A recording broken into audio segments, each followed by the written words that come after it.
होतं की सकाळी उठली की 9 साडेनऊ वाजता उठते आणि त्याच्यानंतर जो तिचा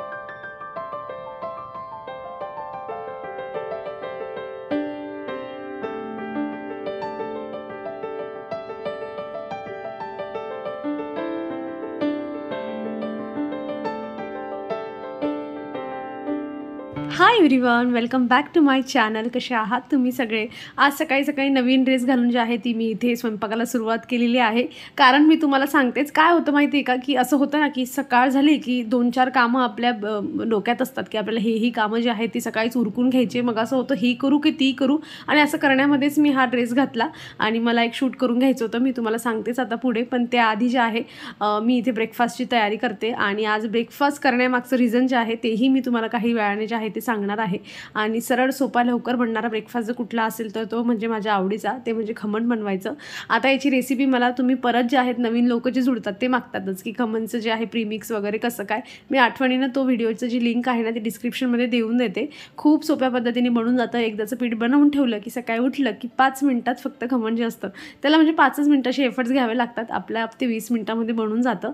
आणि तेच मी आता जे आहे इथे कट वगैरे करून घेते, तडका वगैरे मारते आणि मग ब्रेकफास्ट वगैरे करायचा आहे. हो, आज आमच्याकडे वातावरण खूपच छान आहे. म्हणजे थोडी अशी थंडी हवा पण चालली आहे, ऊन सावलीचा खेळ चालू आहे, थोडी जोरात हवा पण सुटते, घर पण खराब होतं आहे. आणि ह्या सगळ्या गोष्टीमुळे कामं जे आहेत ते दिवसभर वाढतच असतात. मी इथे फक्त काय केलं होतं ना, जिरं मोहरी त्यामध्ये थोडंसं हिंग आणि एक मिरची घातली होती, कढीपत्ता घातला, त्याचा तडका बनवून जे आहे यावर फक्त स्प्रेड करून घेतलं आणि माझं झटपट बनणारं खमण जे आहे ते बनवून तयार झालेलं आहे.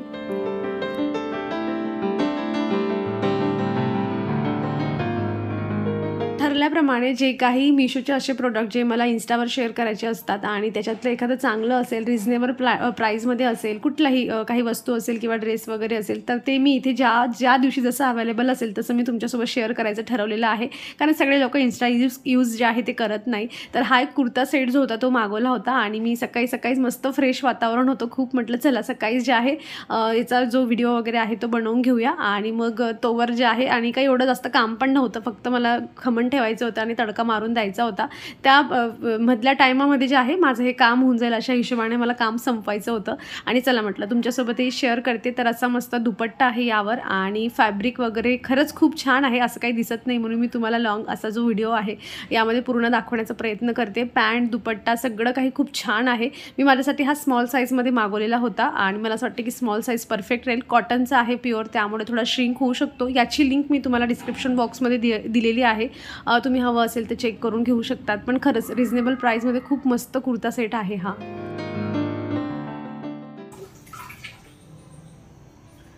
आता ना 9:45 झालेले आहेत. मी पियाला सोडवायला गेली होती ट्युशनसाठी. म्हणजे 10ला 10 मिनिटं उरले होते तेव्हा गेली होती. येत मला जे आहे 9:15 पर्यंत झाले. तिथून आल्यानंतर ना ह्या गवारच्या शेंगा निवडायला मला अर्धा तास लागून गेला. आणि अशा भाजीपाला निवडायचं म्हणलं ना की अर्धा तास तरी आपल्याला लागतच असतो. त्यामुळे माझा अर्धा तास यामध्ये गेला आणि आता वाजलेले आहेत 11:15. 11:15 पासून 12:15 वाजेपर्यंत माझ्याकडे टाइम आहे. जे काही मला आवरायचे ते पटापट एका तासामध्ये आवरून घ्यायचे. कारण पिया आली की मग तिला भूक लागलेली असणार आणि ऍटलीस्ट जेवण तरी तयार पाहिजे. बरंचसं घरातलं पण आवरून घ्यायचंय. आज ना गवारची सुकी भाजी बनवायची आहे आणि आंब्याचा रस, चपाती असा जो आहे आजचा बेत आहे. तर मला तुम्हाला हे सांगायचं होतं, मी पियरला जी ट्युशन आहे ना ती म्हणजे यासाठी लावली. कारण बघा काय होतंय ना की आता जसं तिचं व्हॅकेशन सुरू झालंय, म्हणजे मी हे नोटीस करते की तिचं काय होतं की सकाळी उठली की 9 साडेनऊ वाजता उठते आणि त्याच्यानंतर जो तिचा पूर्ण वेळ असतो, पहिले स्टार्टिंगला टीव्ही बघायची, जेवण वगैरे झालं की मग फक्त खेळणं आणि जर कोणी मैत्रीण नसेल खेळायला तर एक तर टीव्ही एक तर मोबाईल. काही स्टडी दिला तर आपण आपल्या पद्धतीने एकदम सोपा स्टडी देतो, 5 मिनिटात करून ती मोकळी होऊन जाते. तिला त्या बुक्स वगैरे पण मागे मी घेतलं तर त्या पण तिने इतक्या भरभर भरून टाकल्या सगळ्या.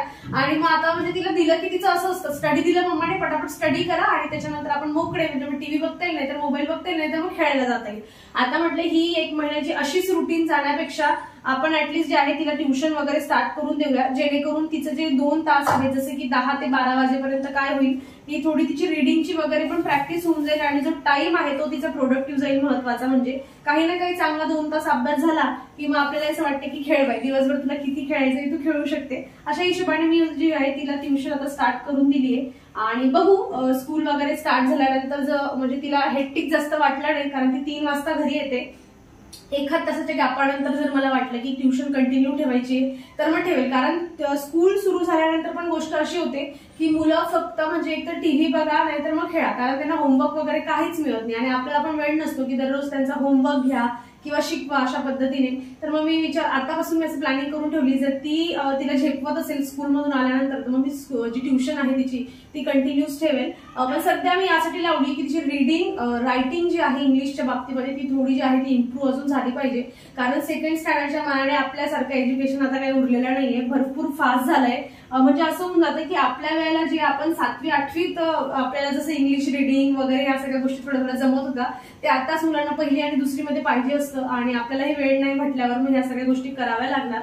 सो सुट्टीचा फायदा तरी सध्या जे आहे ते पियाच्या बाबतीमध्ये अशा पद्धतीने घेतला जातोय. आणि चला मग आता 1 तासामध्ये मला हे सगळं काम आवरायचंय, आंब्याचा रस पण बनवायचा आहे, चपाती बनवायची, थोडं घर पण आवरायचंय आणि पटपट मी आता तुमच्यासोबत तेच सगळं शेअर करते. तर सकाळी उठून ब्रेकफास्ट बनवण्याचं रिझन जे होतं ते मी तुम्हाला सांगितलं आणि माझ्याकडे खूप कमी वेळ आहे, जसं मी तुम्हाला सगळं एक्सप्लेन केलं की इतका टाईम आहे आणि खूप काही काम करून घ्यायचं आहे. तर मी आता गवार जी होती ती इथे शिजवायला टाकलेली आहे आणि आंब्याचा रस जो आहे तो मस्त बनवून घेते. जोवर आंब्याचा सीझन आहे ना, म्हणजे मला तरी वाटतं की जेवढा पूर्ण मेचा महिना आहे ना, म्हणजे एका दिवसाआड तरी आमच्या घरामध्ये आंब्याचा रस हा बनत असतो. कारण पियालाही चपातीसोबत द्या किंवा मग तुम्ही पुरीसोबत द्या, ती आवडून खाऊन घेते. नाहीच काही तर मग जेवणाच्या शेवटी मस्त चम्मचने खात बसते ती. आणि कुठलाही कितीही गोड आंबा असू द्या, त्यामध्ये म्हणजे अगदी साखर टाकायची गरज नसली ना तरी पण तुम्हाला जर पुरी चपातीसोबत खायचं आहे म्हटल्यावर 1 चम्मच तरी साखर त्यामध्ये घालावीच लागते.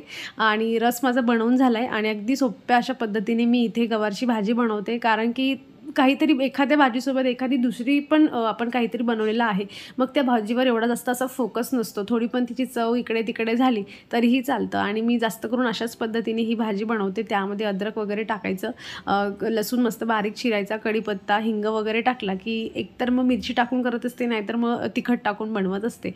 आणि शिजवलेल्या ज्या काही गवारच्या शेंगा असतात ते त्यामध्ये टाकायच्या आणि मस्त परतून घ्यायच्या. खूप छान बनते. आणि जेव्हा डाळ भात पण बनतो ना तेव्हा पण ही अशी भाजी खूप छान लागते, म्हणजे तोंडी लावण्यासाठी छान असते. माझा आवाज तुम्ही जरा बदललेला आहे असं नोटीस करत असाल तर म्हणजे जास्त काही नाही आहे, कारण वातावरण थोडं अचानक खूप ऊन होतं आणि आता ऊन सावली चाललं आहे आणि बऱ्याच ठिकाणी पाऊस पण होतो आहे. त्यामुळे थोडं रिफ्लेक्शनने थोडा गडा किंवा कफ वगैरे जे आहे ते तेवढंच आहे फक्त. बाकी आय एम ओके. मला कमेंट पण आल्या होत्या, शॉर्ट व्हिडिओला आल्या होत्या महत्त्वाच्या, म्हणजे की तुझा आवाज जरा चेंज झालेला दिसतोय तर काळजी घे म्हणून. तर सध्या तरी अजून काही म्हणजे एवढं जास्त नाही, फक्त ते तेवढं नॉर्मल असं व्हायरल म्हणू शकतात, फक्त सर्दी वगैरे आहे. बाकी सगळं व्यवस्थित आहे. त्यामुळे थोडा आवाज जो असतो ना तो थोडासा बदललेला वाटतो की हां ठीक आहे काहीतरी झालेलं असेल असं समजून जातं आवाजावरून आपल्याला. चला असो, भाजी माझी इथे बनवून झाली, रस झाला, आता फक्त चपात्या मला तेवढ्या बनवून घ्यायच्या आहेत.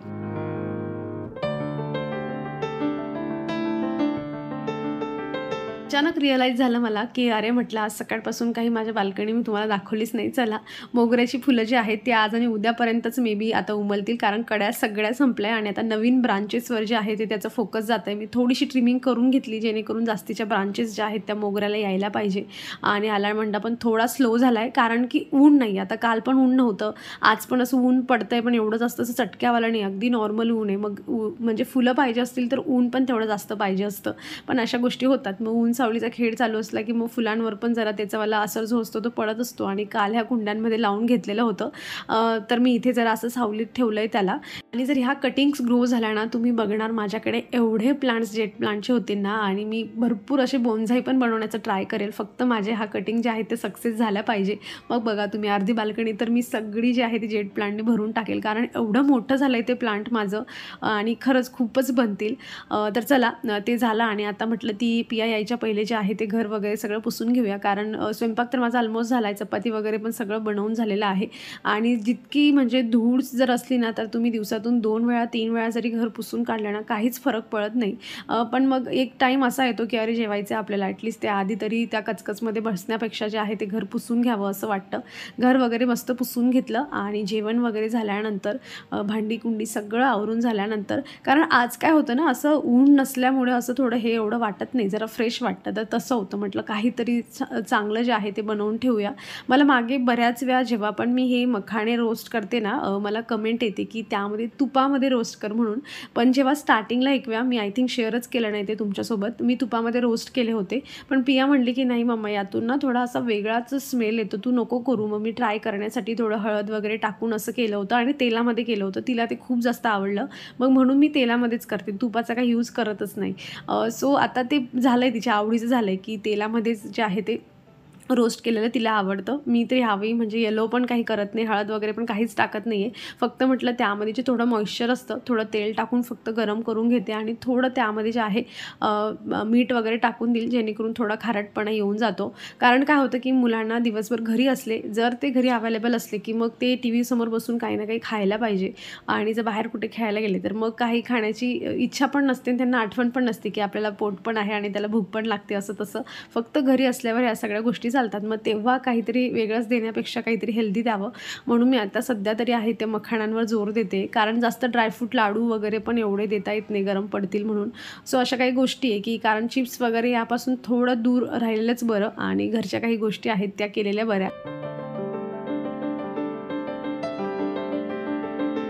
100 कामं कान्याकोपऱ्यामधली होऊन जातात, पण एखादी वस्तू आपण रेग्युलर यूज करतोय आणि तिची आपल्याला अजून गरज आहे, पण तरीही ती जी आहे ती काही म्हणजे व्यवस्थित तिचा वापर होतच नाही, असं कधी कधी होऊन जातं. 2 दिवसापासून मी ह्या बरणीमध्ये मला तेल घालायचे, पण मी यासाठी थांबली की मी हिला वॉश करेल आतून पण बाहेरून पण. तशी एवढी गरज नाही आहे, पण म्हटलं करून टाकूया. पण 2 दिवसापासून काही जमत नाही आहे आणि आता बघितलं तर हिला जर वॉश केलं तर मला 2 दिवस सुकवायला लागतील, कारण ऊन पण एवढं जास्त नाही आहे. म्हटलं जाऊ दे आता ते सगळं जाऊ देऊया, तिला बाहेरून वॉश करते आणि हिच्यामध्ये जे आहे तेल काढून घेते. म्हणजे इतकी छान बरणी आहे, यूज करायला छान आहे, तिच्यामुळे तेल पण कमी यूज होतं माझं. पण तरी फक्त तिला घसली नाही म्हणून त्यामध्ये मी तेल ओतून घेतले आणि बऱ्याच वेळा असं होतं की करूयात आज नाही उद्या करूयात, असं करता करता डायरेक्ट पिशवीमधून तेल घेते मी. पण याच्यामध्ये मला टाकायला काही वेळच मिळत नाही आणि अशी कितीतरी कामं असतात घरातली. म्हणजे असं समजा की ज्या कामांची गरज पण नाही ती कामंसुद्धा होऊन जातात, पण महत्त्वाची कामं जी असतात ती राहून जातात. पण म्हणलं नको, आज जे आहे हिला बाहेरून क्लीन करून घेते. म्हणजे मी 3-3.5 महिन्यांमधून ना ह्या बॉटल्सला क्लीन करून घेते. तिची वरची जी कॅप आहे ती पण थोडी गरम पाण्यात टाकून तिला पण क्लीन करून घेते.